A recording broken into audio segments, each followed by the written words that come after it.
guys, Ben the Bumblebee with Beehive Flight.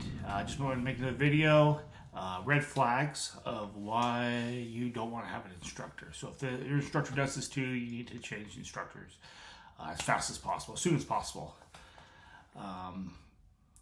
So just first one I'm going to start with, a lot of these may seem very obvious, but I just want to be very clear. Like, it's when you're in the situation, you just kind of get wrapped in. You're in the process, the system. I found myself, I've been in around flight training for 20 years of my life, and so I've been around a lot of different flight instructors, a lot of different flight schools.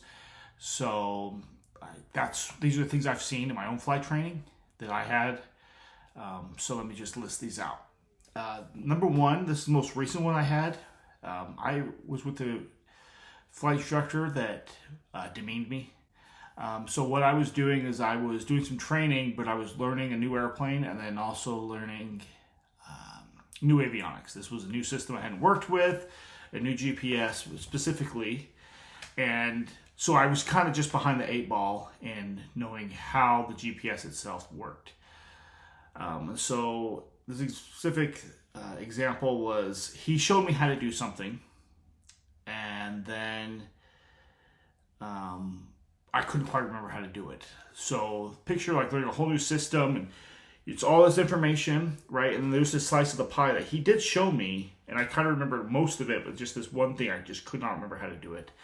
Specifically, I couldn't remember how to switch the HSI from following the localizer to following the GPS and back and forth. I just couldn't quite remember how to do it.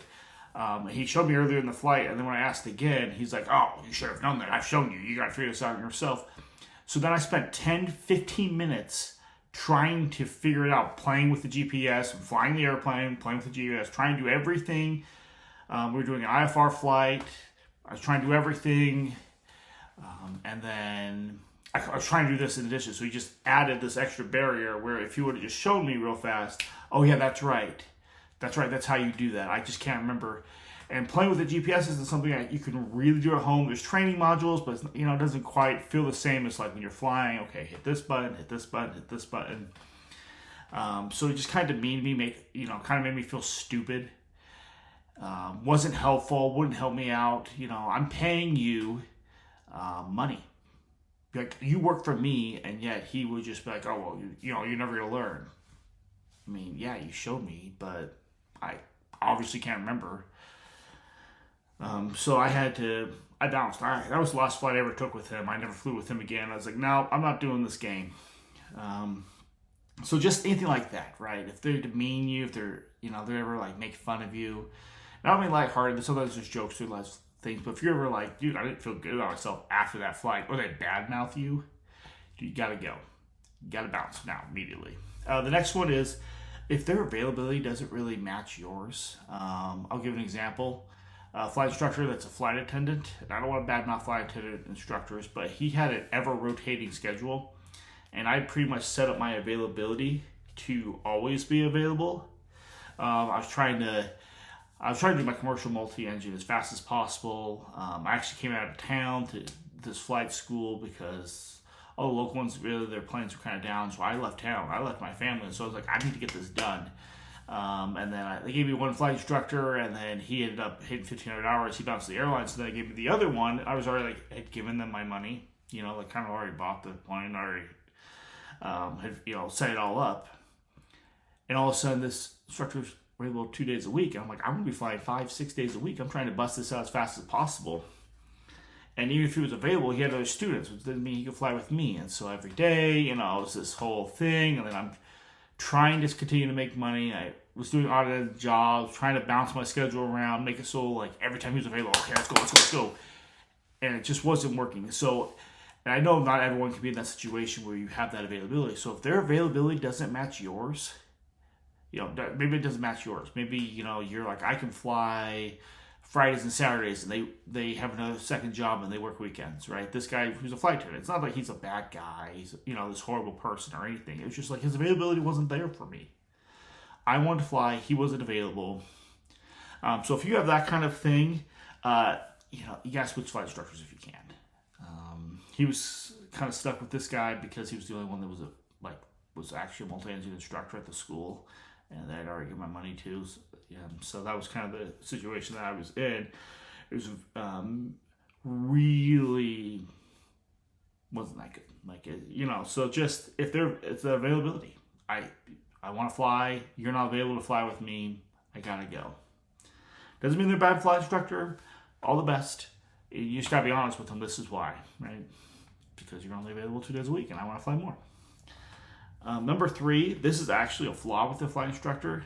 If they ever see unprepared or disorganized, right? If you show up for your flight lesson and they're like, well, what do you want to work on today? Do you not know what I need to work on, right? It should be almost, you show up like, hey, we're going to work on stalls today. We're going to work on stalls because we're working on slow flight stalls. We're going to work on those 2 things. If we do really well, we'll move on to this, right? Because last time we flew, you're struggling with stalls or your slow flight was kind of off, right? We're going to move on. And the reason we're moving on is, so we're going to do this, and then we can move on to landings. Or, like, I'm organized. I have a plan. I've made notes. Sometimes you get to where you got to be careful, though, on the flip side. Like, sometimes you do need to tell your instructor, like, hey, I don't really feel comfortable with this. Let's go ahead and do a flight to go over this because I'm able to hide my flaw, or I'm able to, or not, let's say hide my flaw. Well, yeah, I'm able to, but I don't feel comfortable. I don't feel confident. You also want to feel confident when you're flying the airplane. Sometimes they can be like, hey, let's work on this. You're like, okay, I'm listening to this. Can we also work on this? Like, sometimes you do need to take control. I don't want to say, like, be a passive in your flight training. But if it's always like, well, what do you want to work on today? You're like, I don't know. Or if they didn't tell you, hey, next flight we're going to work on this. And then you show up and they're like, oh, yeah, hold on, I'm going to look at my notes. Or, hey, what did I say we were going to work on? Like, and you can tell them, like, that's different. You're like, oh, yeah, that's right. Okay, yeah. So that's just one thing. Or if you don't see a lack of direction, right?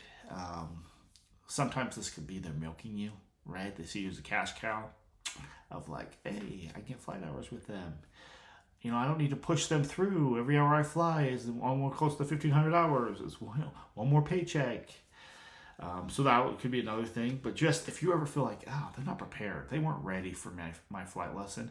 You need to be ready for flight lesson. They need to be ready for flight lessons. Both of you need to be ready. Go fly. Have fun. Now, 4, lack of critical feedback and positivity. So if the only things I ever say to you are negative, right? Like, oh, well, you were off your heading by this degree, or, your slow flight, your recovery was kind of slow, or your recovery wasn't fast enough, you need to pick it up. Or if they don't say like, hey, you know what? Like, I'll just give an example. Hey, you did all the right steps of a stall, power on stall recovery, or a power off stall recovery, right? You pulled out the flaps, you added the power, you pitched the nose down, you did all the things you need to do, but you didn't do it fast enough. We need to speed up a little bit, so let's just make sure that we know how to do it.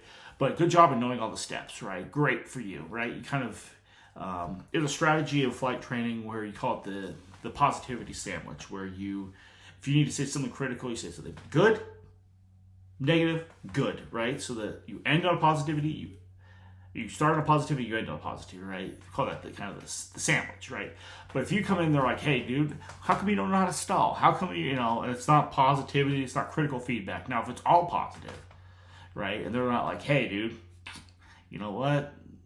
You got to be a little bit better, right? Because the truth is, you're flight training. You're learning. It's okay that you need to continue to get better, right? So you want critical feedback, but you also want positivity. So you want to, and if that style's not working for you, you need to change. Number 5 is safe concerns. If they don't perform a pre-flight, they pressure you to, or they don't help you to perform a pre-flight thing. That's for those of you that are new to flight training. That's where you walk around the airplane, you check the tires, the engine, the flaps. You make sure you don't know dents, all the electronics are working, things of that nature. If they're rushing through things, or hey, let's go, instead of taking the time to make sure that it's done correctly, or if they press you to fly in bad weather, if you're like, hey, I ain't comfortable. It's high winds, it's snowing, whatever. Right? It could be a wide range of things. But if you're ever like, dude, I don't feel safe. Like, they're pressuring me to do unsafe things. Dude, that's a major red flag. Never fly with them again. And report them to tell everyone. Write that review on Google.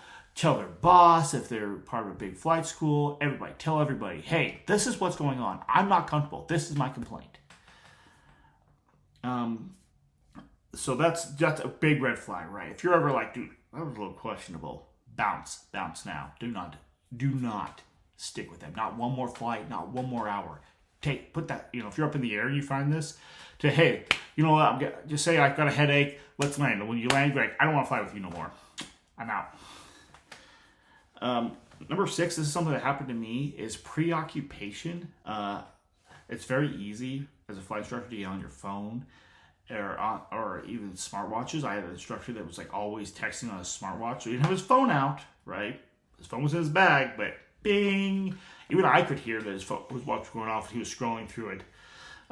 There are, phases of flight. If you're doing cross country, you're just in cruise, or it's like, maybe I'll, send a quick text message. But you're paying for their time, and you want the one to be focused on the flight, the safety of the flight on you, making sure that you're getting most bang for your buck, that you're getting focused on. Very easy to, it's super easy with smartphones, right? Pop it in. Even if they have a data plan on their iPad or their tablet, right? You're using it for flying, but they can easily swipe over. Oh, I'm on Facebook. Do my thing. So that's just one thing. Guys, here's 6 red flags. Any of these happen. Some of these are, like the safety, never fly with the game. Some of them are things you just talk about. Hey, guy. Hey, man. I'm paying for your time, and I need you to focus, right? You're stealing from me. They're stealing from you if they're preoccupied. If they're unprepared, they're stealing from you in some of these cases. So don't be afraid. It takes a little bit of courage. If you got a flight instructor who's doing any of these things, you might be able to have a conversation with them. Maybe it is a conversation. Hey, I need you to stay off your phone. Can we just focus when I'm paying you? And maybe that will finish it, right? Maybe they're really good. So, yep, that's the best advice I can give to you. Be courage. Switch flight instructors if you can. Switch schools if you have to. Best of luck to you. BeHighFlight.com. I hope to be able to fly with you guys if you're in the Ogden, Utah area. May you always have tailwinds. Bye.